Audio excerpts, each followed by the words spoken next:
हमारे कॉन्स्टिट्यूशन ने हमें सिर्फ फंडामेंटल राइट्स ही नहीं, एक डायरेक्शन, एक रोड मैप भी दिया है, जिससे फॉलो करके इंडिया एक आइडियल वेलफेयर स्टेट बनता है।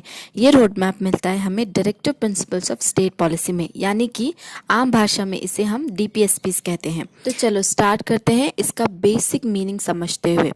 डीपीएसपीस लिखे गए हैं आर्टिकल 36 से 51 में, पार्ट 4 ऑफ द कॉन्स्टिट्यूशन में। ये गवर्नमेंट के लिए गाइडलाइंस है कि देश को कैसे चलाना है ताकि सबको सोशली, इकोनॉमिकली और पॉलिटिकली जस्टिस मिले। पर एक ट्विस्ट है इसमें, ये राइट्स जैसे इन्फोर्स नहीं किए जा सकते। मतलब अगर गवर्नमेंट फॉलो नहीं करे तो आप उनके अगेंस्ट कोर्ट नहीं जा सकते। लेकिन आर्टिकल 37 ने क्लियरली ये कहा है कि ये प्रिंसिपल फंडामेंटल हैं गवर्नेंस के लिए। अब सवाल ये है कि ये आइडिया आया कहाँ से। Let's rewind a bit in history.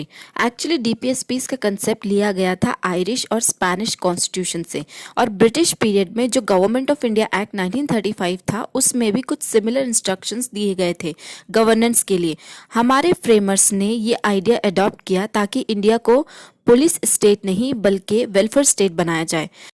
अब समझते हैं कि इन आर्टिकल्स में लिखा क्या गया है और कौन से प्रिंसिपल्स को फॉलो करना होगा।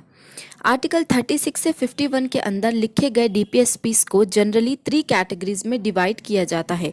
पहली कैटेगरी सोशलिस्ट प्रिंसिपल्स, दूसरी कैटेगरी गांधीयन प्रिंसिपल्स और तीसरी कैटेगरी लिबरल इंटेलेक्चुअल प्रिंसिपल्स। चलो सबसे पहले बात करते हैं उन प्रिंसिपल्स के बारे में जो सोसाइटी में इक्वालिटी और जस्टिस लेकर आते हैं, दैट इज सोशल प्रिंसिपल्स। ये प्रिंसिपल फोकस करते हैं इक्वालिटी और इकोनॉमिक जस्टिस पर। जैसे आर्टिकल 38 ये कहता है कि गवर्नमेंट को कहा गया कि इनइक्वालिटी को कम करना होगा और जस्टिस प्रमोट करो। आर्टिकल 39 ये कहता है कि सबको रोजगार और इक्वल पे मिले, वेल्थ सिर्फ कुछ लोगों के हाथ में कंक्रीट ना हो। आर्टिकल 39 ए ये कहता है कि सबको फ्री लीगल एड और इक्वल जस्टिस मिलनी चाहिए। आर्टिकल 41 टू 43 ये कहता है कि right to work, education, maternity relief और डिसेंट वर्किंग कंडीशन इंश्योर करो।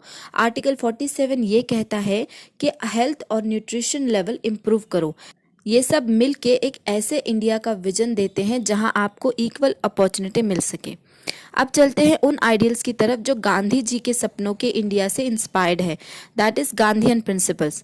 ये सेक्शन गांधी जी के ग्राम स्वराज और सेल्फ रिलायंस के विजन से इंस्पायर्ड है। आर्टिकल 40 कहता है कि विलेज पंचायत को एम्पावर करो। आर्टिकल 43 ये कहता है कि कॉटेज इंडस्ट्री प्रमोट करना होगा। आर्टिकल 43 कहता है कि ड्रग्स और अल्कोहल जैसे इंटॉक्सिकेंट को कंट्रोल करो। आर्टिकल 48 कहता है कि काउस और कैटल्स की प्रोटेक्शन करना होगा।